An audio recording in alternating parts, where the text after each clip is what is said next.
This is Tiger Cats Postgame on the Ticats Audio Network.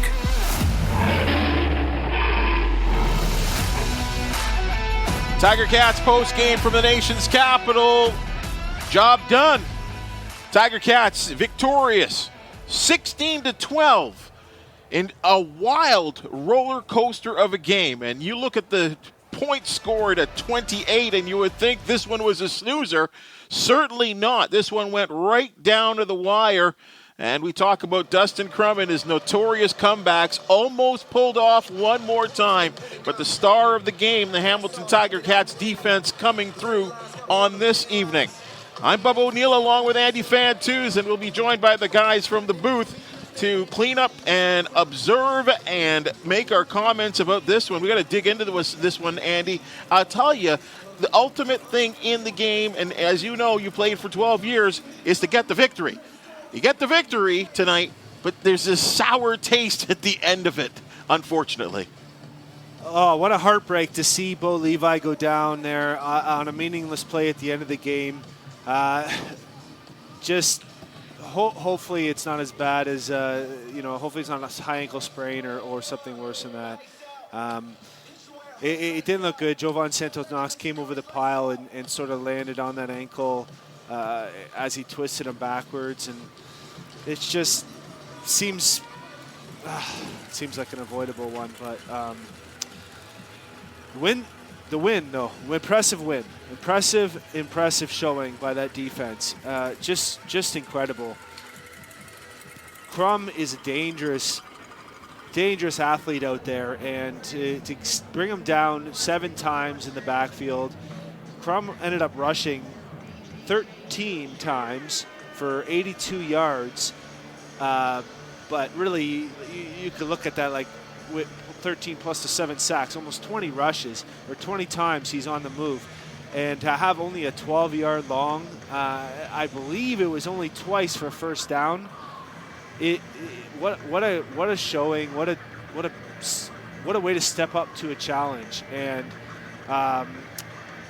the Ottawa team had the ball for a ton of time in that second half. I mean, Hamilton didn't even complete a pass in the fourth quarter. In the third quarter, they had a 2-and-out, and then they had that long, 75-yarder to Loxley right at the end of the third quarter. Otherwise, they didn't do anything. They only had the ball for a couple minutes in the second half, period. So for that defense to be out there for that long in the second half, nearly 12 minutes, and still, not nearly 12 minutes, over 20 minutes, and still perform at the level they were performing at, and come up with that big stop at the end of the game. What an unbelievable showing. Hats off to Mark Washington and that defense. Everything from the looks to the fronts to the blitzes to the tackling. Very, very impressive. Tiger Cats post-game, we will go down to the locker room and talk to Coach O, our player of the game. We'll review the CarStar keys to victory. But now it's time for our catch of the game, presented by Fisherman's Friend. Fisherman's Friend, it works. That's the honest truth. Folks, final play of the third quarter, first down and 10. The Hamilton Tiger Cats from their own 35-yard line. He might be gone. He's at the 50, the 45, the 40. Kyle Loxley, open field. He's down to the 25, the 20, the 15, the 10. One man to beat, and he bobbled the ball. He gets into the end zone. Touchdown, Tiger Cats. Kyle Loxley. The longest touchdown of the year. It's 75 yards, quarterback to quarterback. Terry Godwin. That one is on you, man, for coming in and forcing a fumble off of the intercepted play, and then one snap later, Kyle Loxley running 75 yards. Well, I don't know if it gets any more exciting than that. And in a game where it seemed like Bo Levi certainly had those nickel and dime passes down to a T, boy, he hit that little pass. And Kyle Loxley, we've talked about this. certainly got introduced to the offense today. Yeah, we saw him in there early in the game before the rain delay, thinking, okay, this is a new look for the Cats, and he just continued to play all game long in certain packages, and was targeted a few times and made that huge catch and run for the touchdown. Great to see him get involved. He was targeted 4 times, had 2 catches, both for first downs, 75-yarder and a 16-yarder. So welcome to the Tiger Cats, Kyle Loxley. Let's review your Car Star keys to the victory, Andy, which was a victory. Yeah.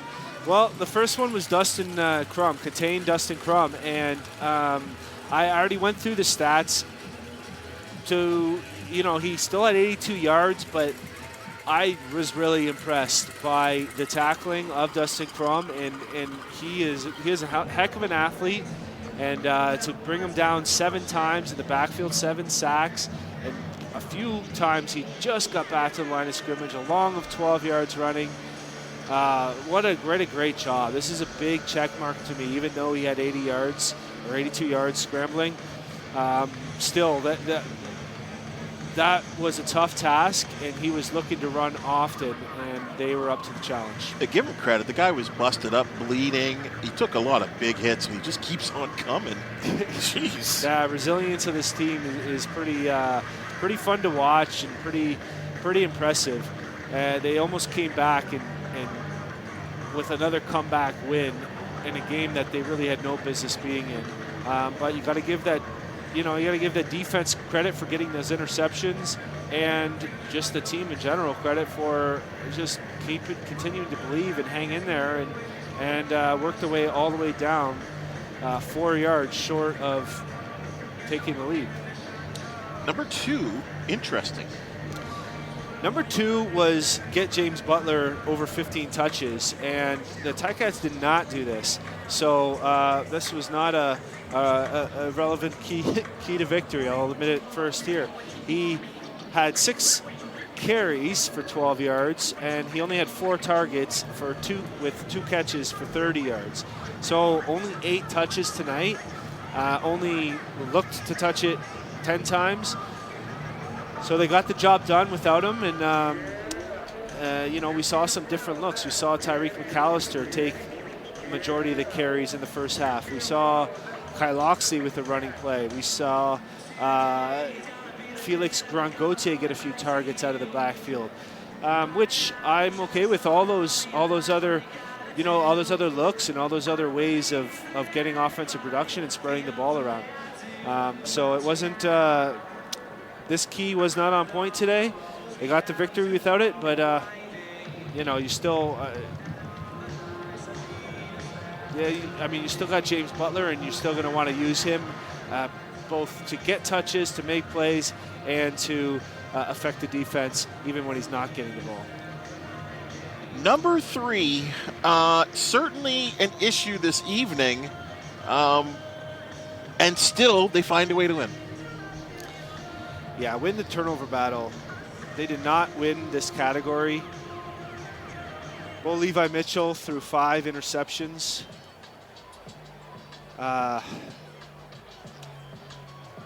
And Hamilton got 1 interception, and then Terry Godwin caused that fumble, and they had that turnover on downs at the end of the game.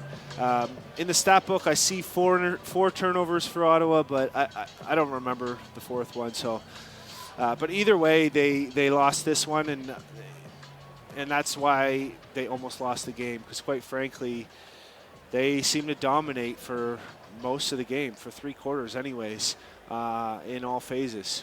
Let's call a spade a spade. Like, without this dominant, absolutely season-best defensive performance with the 5 turnovers, we're not talking about a win. No. Like, let's be fair. Oh, well, yeah. This would have been a blowout. This would have been. They wouldn't have. Ottawa wouldn't have had nearly as many plays to run. The time of possession would have been so skewed. You probably would have saw James Butler getting his touches because they could have ran the ball a few more times and just let the clock bleed down. But Yeah, certainly a problem that's going to be cleaned up, and I don't know if Bo Levi's going to be around next week on the field to correct this mistake. But the problem is when I look at it, I mean, of course, and again, you being on the field for as long as you did in the Canadian Football League, when you break down that film and look at each interception, there are more than just the throw, right? Like there's a lot of other things, whether it would be receiver related, bad play, good play by the defense, bad throw by the quarterback. So you can really diagnose each one at the end of the day. But that's something that's going to have to be looked at on the film. Folks, we have exclusive access to the coaching room. Time to check in with Coach Orlando Steinauer, presented by Access Storage. Score a touchdown with affordable storage. Access Storage has flexible storage solutions at a store near you. Hey, try 4 weeks free. Details at accessstorage.ca. Coach Orlando Steinauer, boy, you talk about a victory, and you went to the nation's capital to get that victory.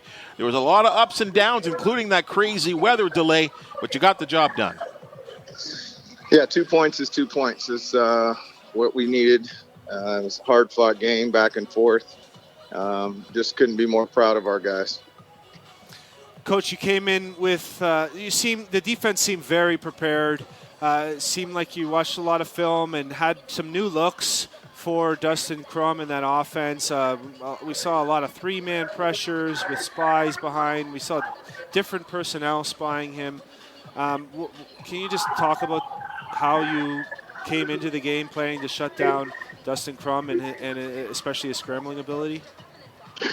Yeah, I mean, at the end of the day, he's going to, they're coaching him well. Like, if he doesn't see anything, he's going to take off. There's a few times we let him out, but, I mean, you can't spy the whole game. So I do feel like we were prepared. We did a decent job of executing the game plan. We just, unfortunately, we let the running back get out of there a couple of times. But, hey, that's football, right? It's not going to be perfect. It's how you respond. And so, the plan was solid. They made a few adjustments. I thought we made a few adjustments. And then, ultimately it came down to that last play on the goal line where we knocked it down. Coach, a bit of a bittersweet finish there with the injury to Bo Levi Mitchell. Can you give us any update on that right now?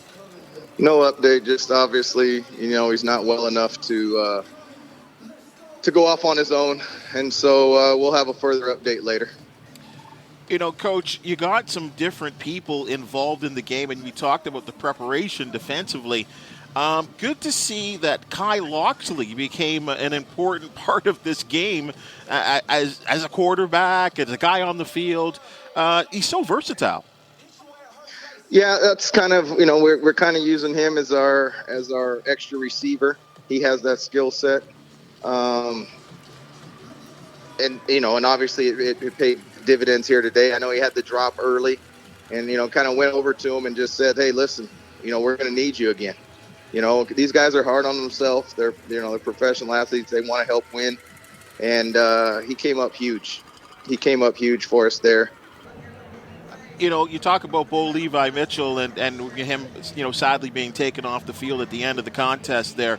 Despite the 5 interceptions, and certainly that's going to be something that I know you're going to break down when you look at the tape. I mean, he threw for 353 yards, so that bodes well for the improvement of your passing game. Don't you believe? Yeah, there's lots of positives in there. I know one of them was a tip ball. There's a couple that he definitely would want back, and that's it. But at the end of the day, I thought we controlled it in the first half. We kind of moved the ball, especially when we were backed up on our own end. We just weren't able to, get the running game going the way we wanted to, and so it put a lot more on Bo. I thought he responded. I think the biggest thing with Bo is just his demeanor after the picks. I was really proud of our sidelines, adversity response to it, but he's, he wants the ball right back, and you can't coach that into somebody. You either have it or you don't. Coach, 11 for 22 on second down, including a lot of second and longs that you were converted today. Very, very impressive to see that. You had 8 different receivers catch football, 6 of them with at least 2 catches. So another really nice to see the ball getting spread around. So congratulations on the big win, and I know the team fought hard and it's going to need that rest. So good luck on the flight home. Thanks, guys. Enjoy. That was Coach Orlando Steinauer there, presented by Access Storage. And, you know, again, you talked about it there, and you can even hear it in the coach's voice. I think he's not one that's not too difficult to read, that you can feel that, you know what, yes, job done, we got that victory, right back into that Eastern Division race. But, yeah, there certainly has to be concern about Bo Levi Mitchell. And you know what, I know there's going to be people out there saying, you know, very much like what we maybe talked about in the pregame show. Well, he did this or they did that, and he didn't play well. At the end of the day, he's the field general out there, and no matter what goes on, he's going to be QB number 1 as long as he's healthy.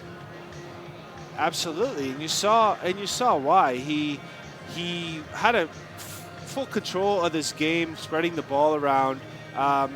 Like you and I talked about, not all those interceptions were his fault. First one was an errant throw, but as a receiver, I know a few of those other ones are plays that are avoidable. You know, if it was me on that receiving end, I wouldn't be happy with myself. Well, you said right out on the last one, the Tim White one. I mean, yeah, the quarterback gets striked with the interception, but that really wasn't all him. Yeah, the defense, Danridge made a good play coming in to break it up, but if you could feel that guy coming on your back, I mean, you got to come out and get that thing with your hands and not let it come into your body, and then it's not a tip pass.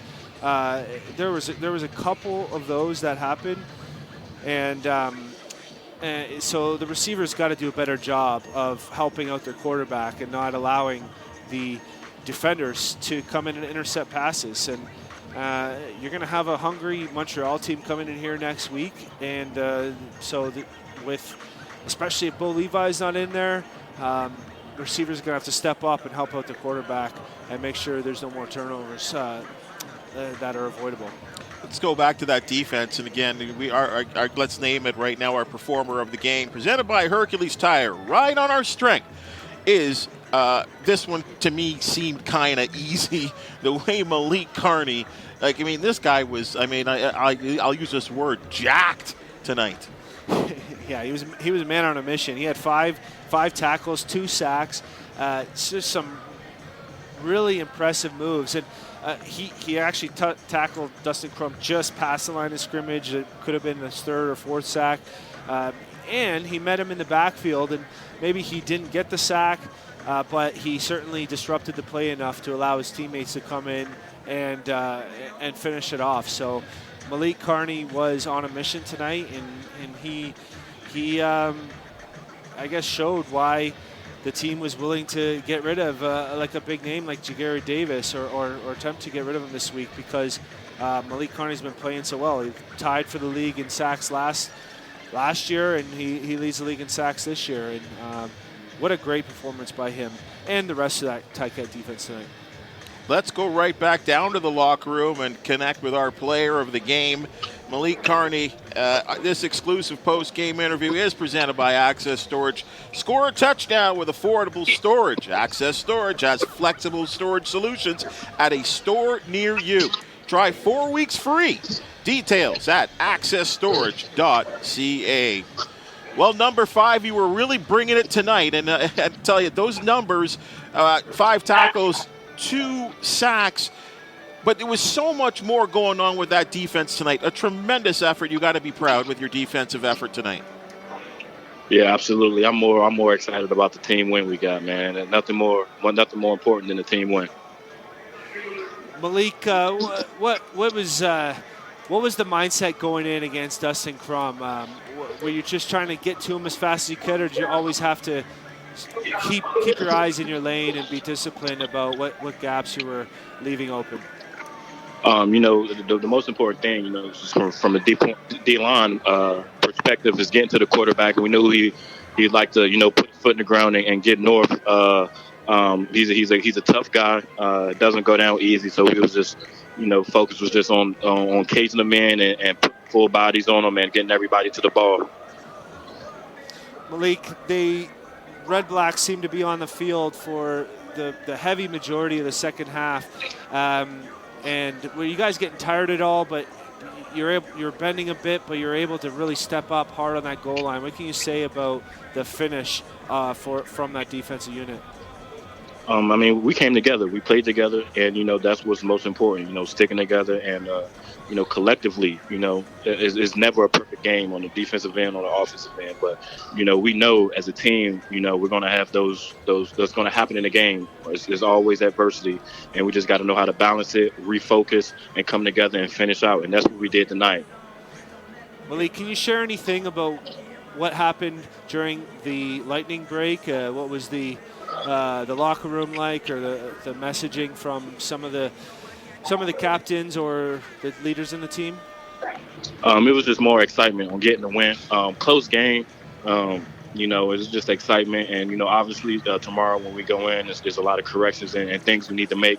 But making corrections on a win is definitely better than doing that on a loss. So again, we're excited about the win, and next week moving forward.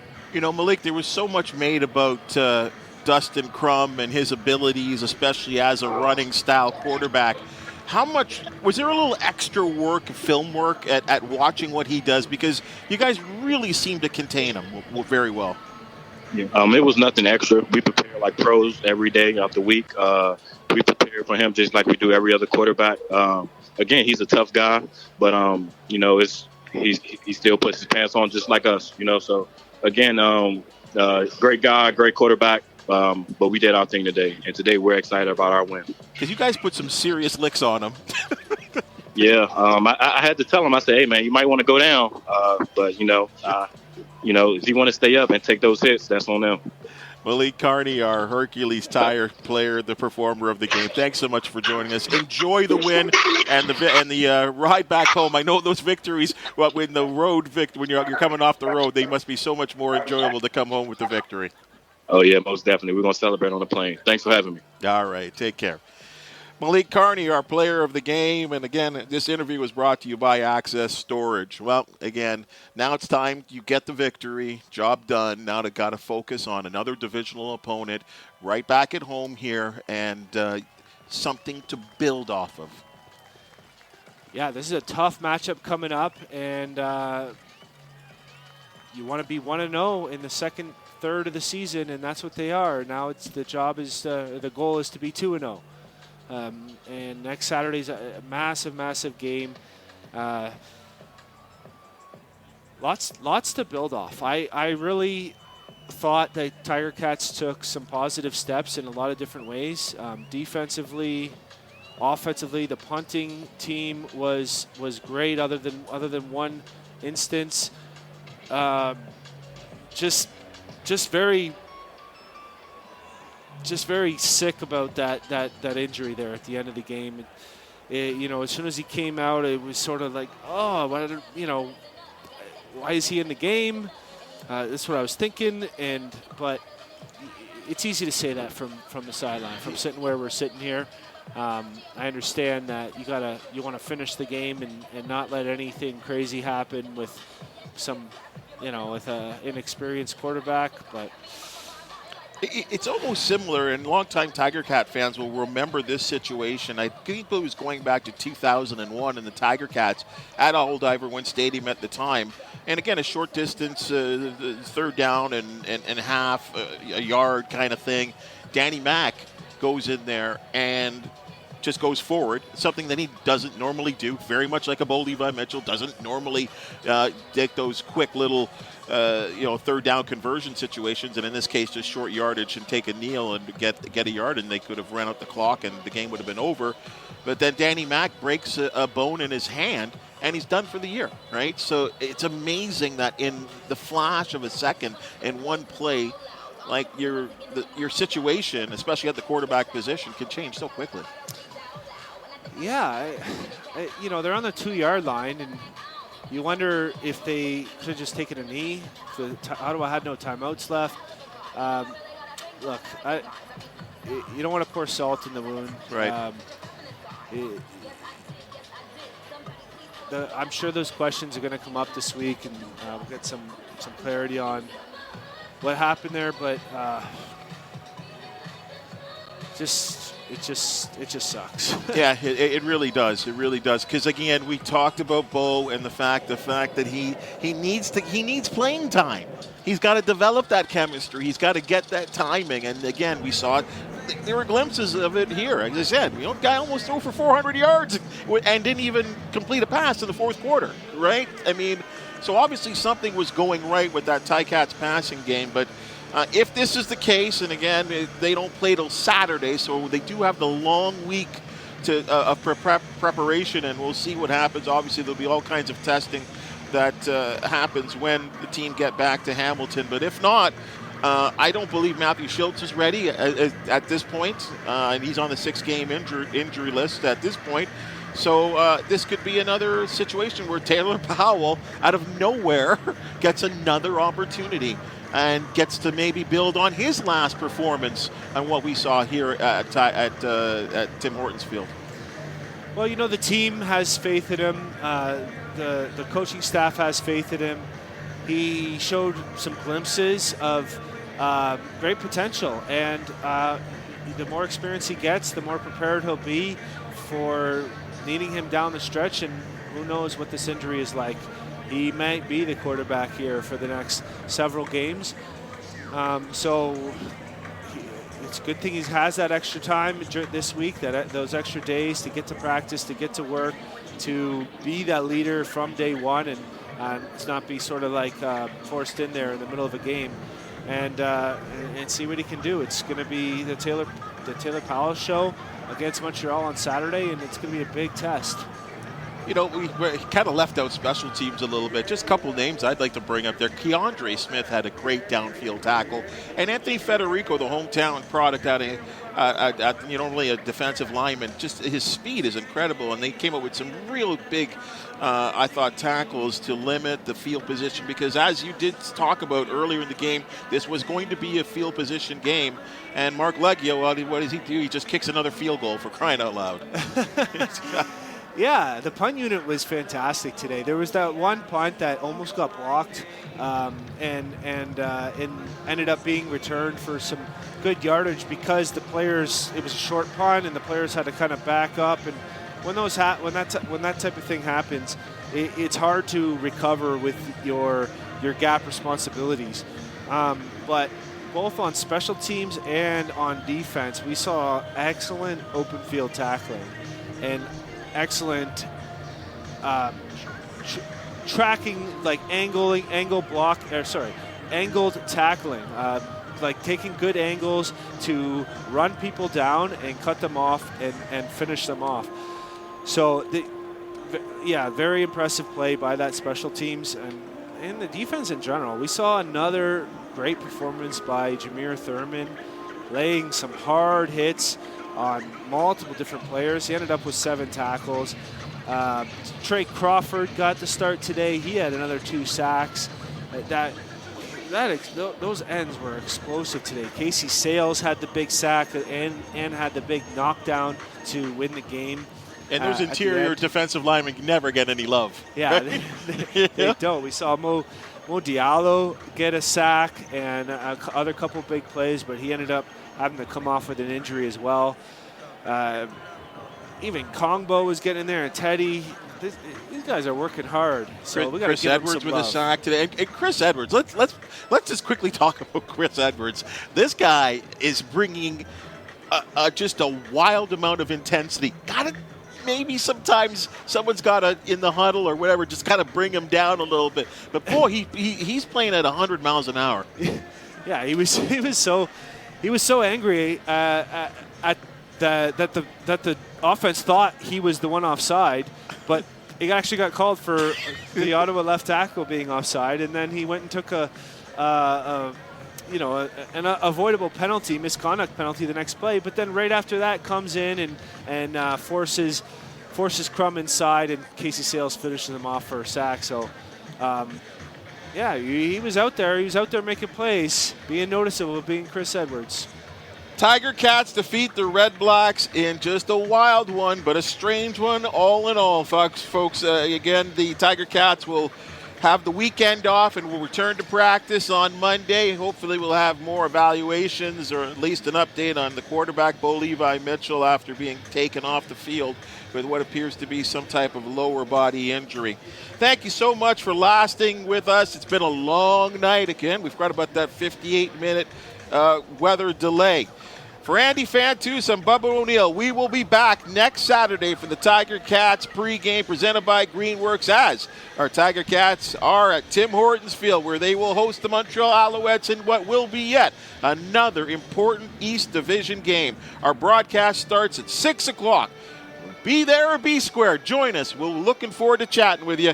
And we're here on the Ticats Audio Network.